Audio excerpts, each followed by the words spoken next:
हाँ जी बेटा, देखिए हमारी जो क्लास है वो चल रही है 5.1। अब करते हैं हम 5.1 कैसे करना है, ठीक है।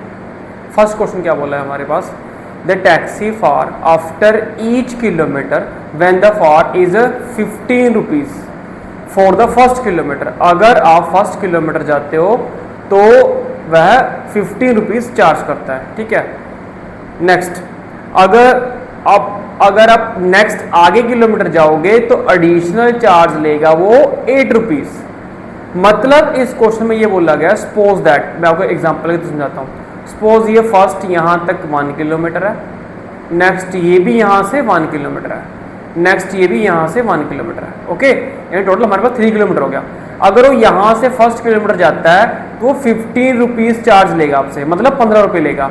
नेक्स्ट जाओगे तो 15 रुपये और लेने चाहिए, नेक्स्ट जाओगे तो 15 रुपये और लेने चाहिए। ऐसे ही करेगा वो, पर वो ऐसा नहीं कर रहा। वो कह रहा है कि जब फर्स्ट 1 किलोमीटर तक जाओगे तो 50 रुपीज़ लूँगा, नेक्स्ट आगे 1 किलोमीटर जाओगे तो मैं 50 रुपीज़ नहीं, ओनली 8 रुपीज़ लूँगा, ठीक है। अगर आप नेक्स्ट फिर 1 किलोमीटर जाते हो तो 50 रुपीज़ नहीं लेगा, 8 रुपीज़ लेगा, समझ रहे हो। यानी कि फर्स्ट किलोमीटर जाओगे तो वो एक बार आपसे 15 रुपये लेगा, नेक्स्ट किलोमीटर जाओगे एक तो 8 रुपीज़ चार्ज करेगा, नेक्स्ट फिर 8 रुपीज़ चार्ज करेगा। मतलब कि वो आपसे क्या करेगा, 50 रुपीज़ की बजाय 8 किलोमीटर चार्ज करेगा। तो आप अब वही क्वेश्चन यहाँ पे देखो, taxi for first kilometre, first kilometre पे वो आपसे कितने रुपीज़ ले रहा है, 15 किलोमीटर पे, सॉरी 1 किलोमीटर पे वो 15 रुपीज़ ले रहा है आपसे। तो नेक्स्ट अगर 1 किलोमीटर और जाओगे तो 8 रुपीज़ ऐड करेगा, तो 8 रुपीज़ प्लस 15 यानी 23 रुपीज़ वो आपसे लेगा। क्लियर। नेक्स्ट अगर नेक्स्ट जाओगे, थर्ड किलोमीटर पे जाओगे तो वो 8 रुपीज़ ही चार्ज लेगा। तो 8 रुपीज़ प्लस 23, टोटल हमारी जर्नी कितने की हो जाएगी, 31 रुपीज़ में। अगर आप और जाओगे 4th किलोमीटर पे तो 8 रुपीज़ और चार्ज करेगा, ठीक है। तो वो हमेशा हर बार 50 रुपीज़ की बजाय वो 8 रुपीज़ चार्ज कर रहा है, ठीक है। तो कितना बन जाएगा, 39। तो इसी क्वेश्चन को थोड़ा ध्यान से डीपली देखो। अगर मैं इसको इस तरीके से कंसेप्ट समझाऊं तो पहले वो 50 रुपीज़ चार्ज ले रहा है, फिर वो 8 प्लस ले रहा है, फिर नेक्स्ट फिर 8 प्लस ले रहा है, फिर नेक्स्ट 8 प्लस ले रहा है, मतलब ऐसे चलता जा रहा है। तो क्या ये एपी है, चलो चेक करते हैं। तो यहां पर 15, इसमें ऐड करोगे 8 तो 23, इसमें प्लस ऐड करोगे 8 तो कितना बन जाएगा हमारे पास 31, इसमें ऐड करोगे तो कितना बन जाएगा 39। ऐसे करते करते करते चलते जाओगे। अगर ऐसे करते करते चलते जाओगे, क्या ये एपी है, चलो डिफरेंस फाइंड करते हैं।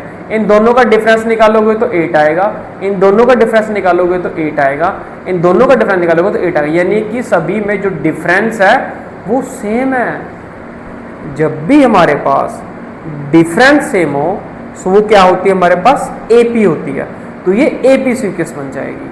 तो हमारे पास यस, ये एपी क्यों है, क्योंकि इसमें जो डिफरेंस था ना वो सेम था, इसलिए वो एपी है। क्लियर।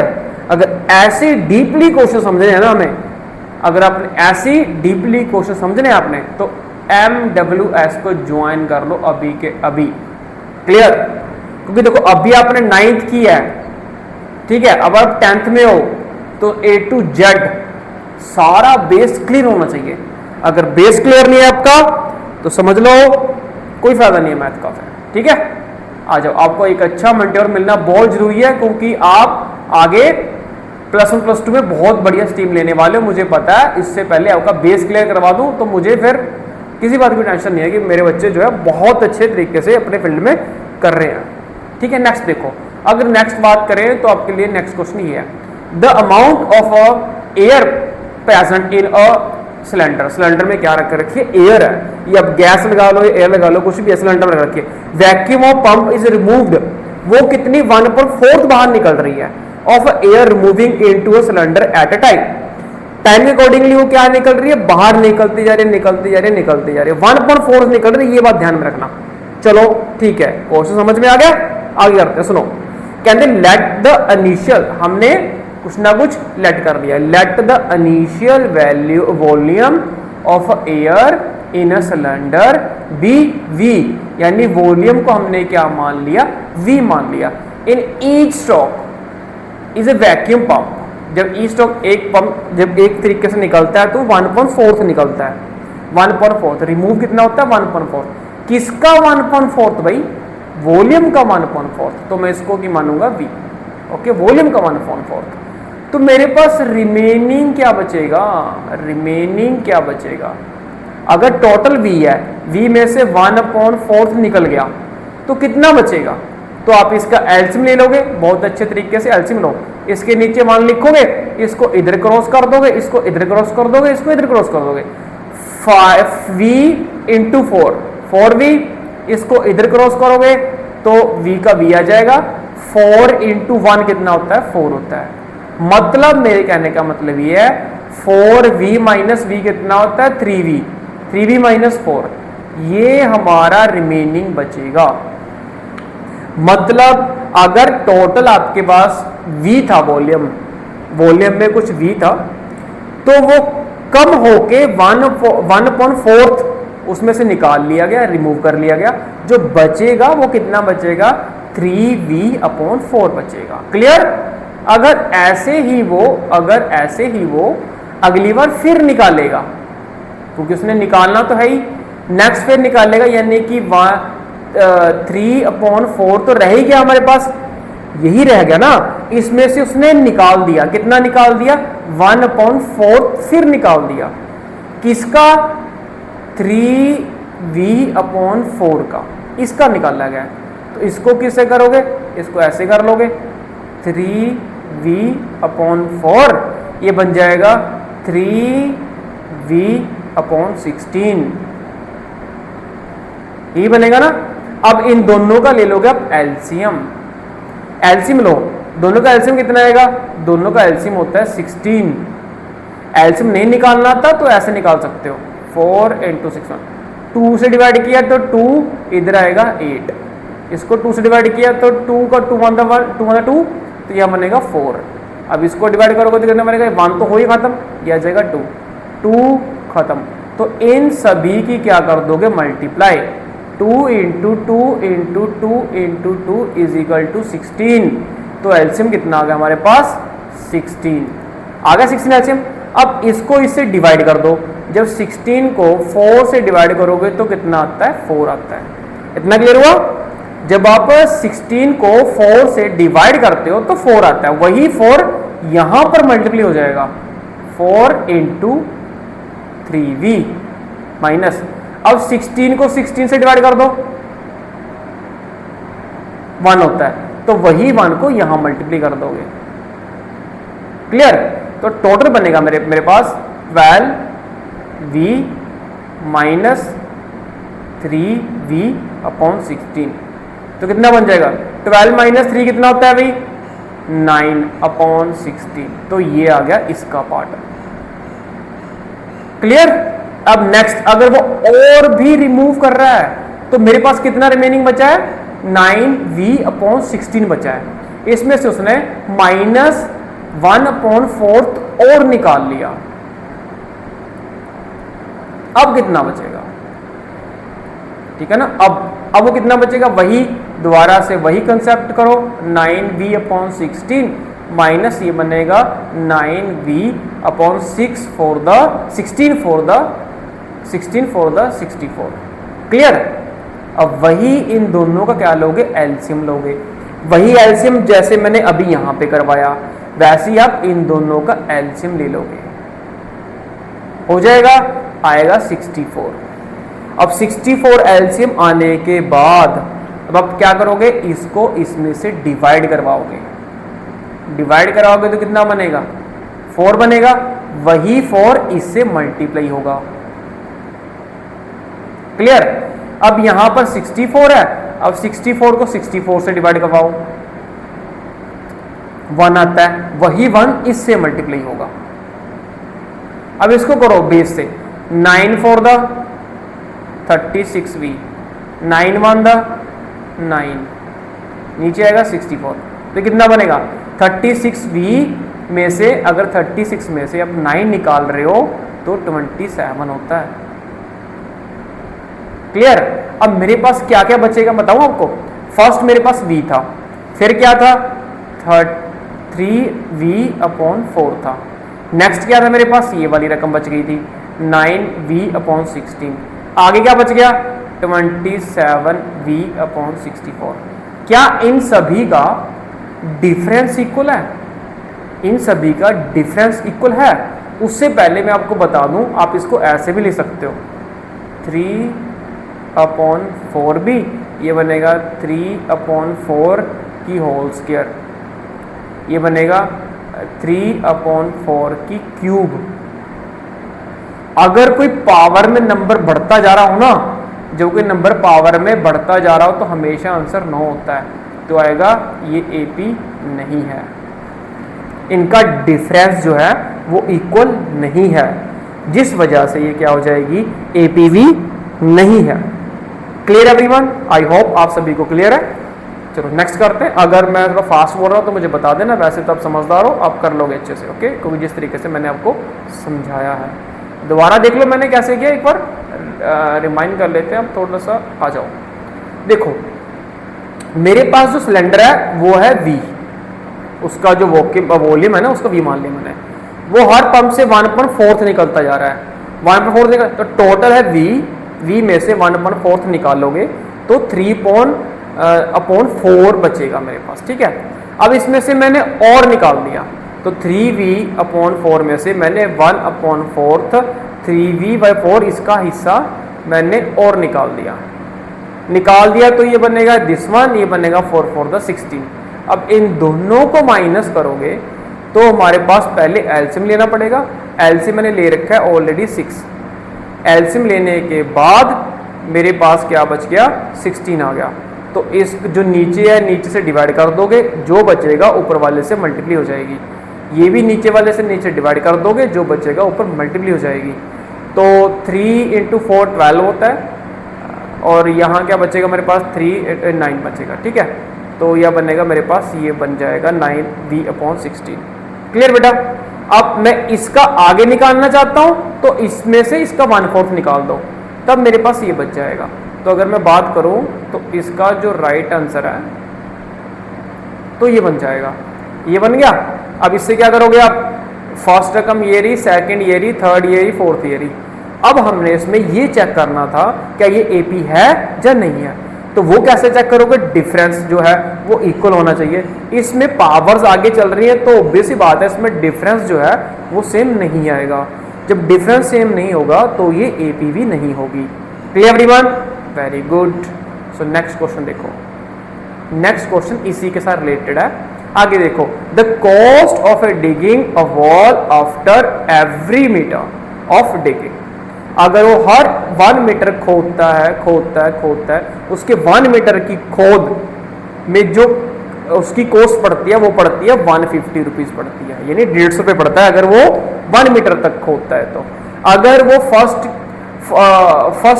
1 मीटर तक खोदता है, and the rise of 150 for the each of subsequent with the meters, मतलब अगर वो 1 किलोमीटर आगे तक खोदे, 1 मीटर तक आगे खोदेगा तो उसका चार्ज वो 50 रुपीज लेगा। मतलब अगर आपको मैं इसको शॉर्ट तरीके से बताऊं, अगर 1 मीटर यहां तक आ गया, 1 मीटर यहां तक आ गया, 1 मीटर यहां तक आ गया, 1 मीटर यहां तक आ गया, ये सारे 1 मीटर के हैं।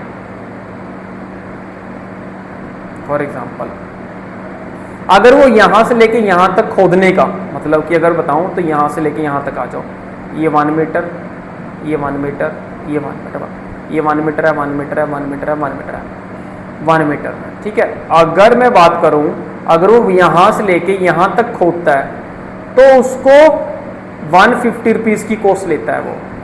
अगर वो नेक्स्ट 1 मीटर खोदेगा तो सीधा सा बात है उसको 150 रुपीज और मिलेंगे, यानी इतनी कॉस्ट पड़ेगी, यहां पर भी इतनी कॉस्ट पड़ेगी, यहां पर भी ऐसी कॉस्ट पड़ेगी।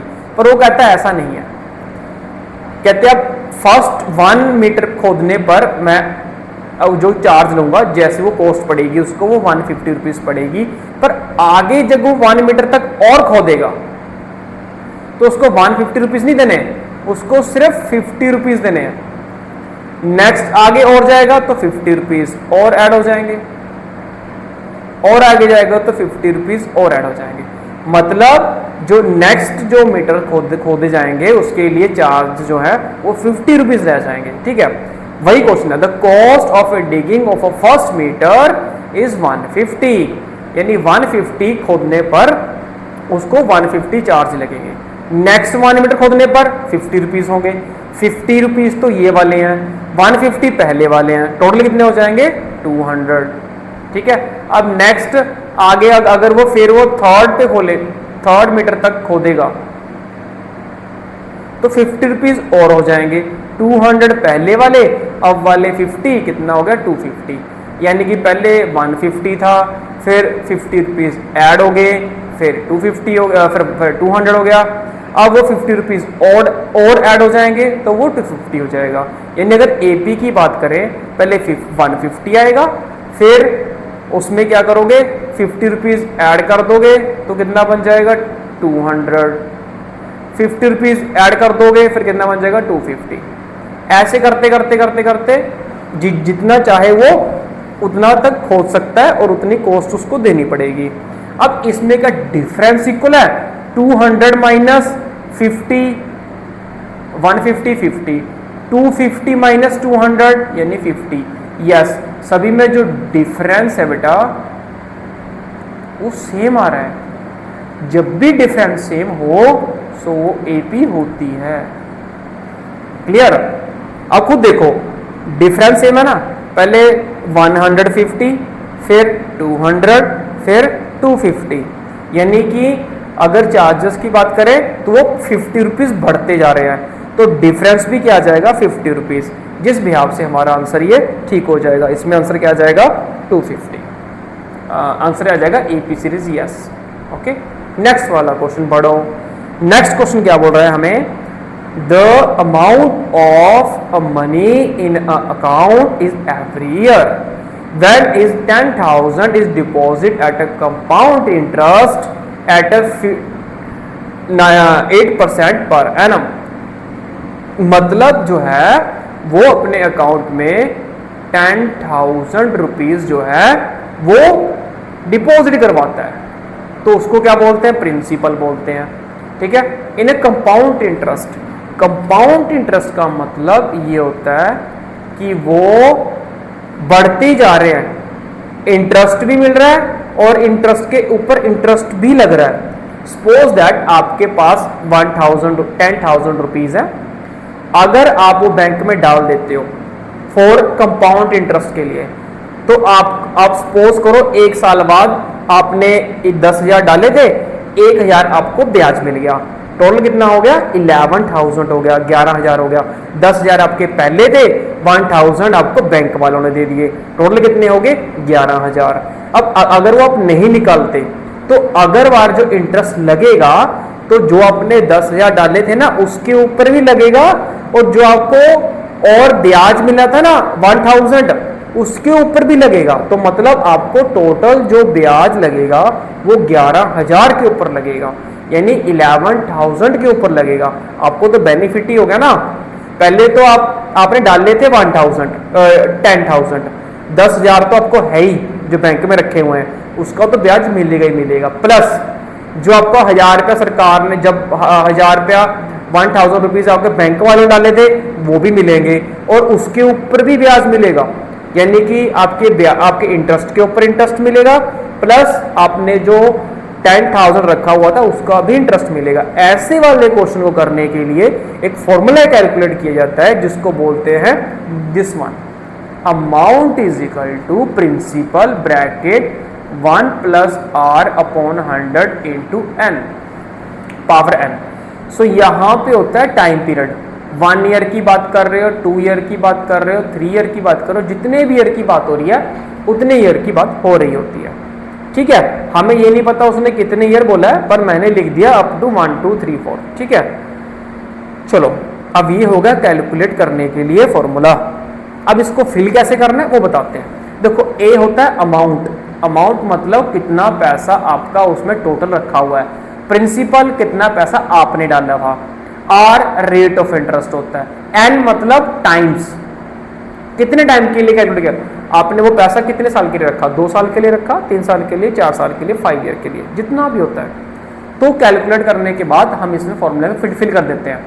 तो प्रिंसिपल की इसके ऊपर फिल करो बेटा, प्रिंसिपल कितना लिखा हुआ है 10,000, ब्रैकेट शुरू, आर कितनी है 8% अपॉन 100 इंटू एन है ना, एन की पावर 1 आ जाएगी। क्लियर। फिर अगेन नेक्स्ट दोबारा फिर डालो अगले साल के लिए 1 प्लस आर 8% अपॉन 100। अब पहले 1 साल के लिए था, अब हो गया 2 साल के लिए 2 आ जाएगा। फिर नेक्स्ट फिर आ जाओ 3 ईयर की बात हो रही है, अब 3 साल के लिए टाइम पीरियड है, तो अब 3 साल के लिए डालोगे पैसा, तो यहाँ 3 आ जाएगा। तो ऐसे करते करते चलते जाओगे। अब क्वेश्चन आ गया पावर्स में। जब भी क्वेश्चन पावर्स में हो तो मतलब वो बहुत ज्यादा डिफरेंस के साथ खुलेगा। अगर बहुत ज्यादा डिफरेंस है, एक के बाद एक बहुत ज्यादा लंबा डिफरेंस आ रहा है, तो वो उनका डिफरेंस सेम नहीं होता। अगर उनका डिफरेंस सेम नहीं होता तो फॉर एपी भी नहीं होती। तो ये पावर्स में आ गया, तो ये आगे तक बहुत आगे तक डिफरेंस जाएगा। तो डिफरेंस जो है वो इक्वल नहीं होगा, तो ये एपी नहीं है। ओके, ये एपी नहीं है क्योंकि इनका डिफरेंस जो है वो सेम नहीं होगा। That's clear. Next question,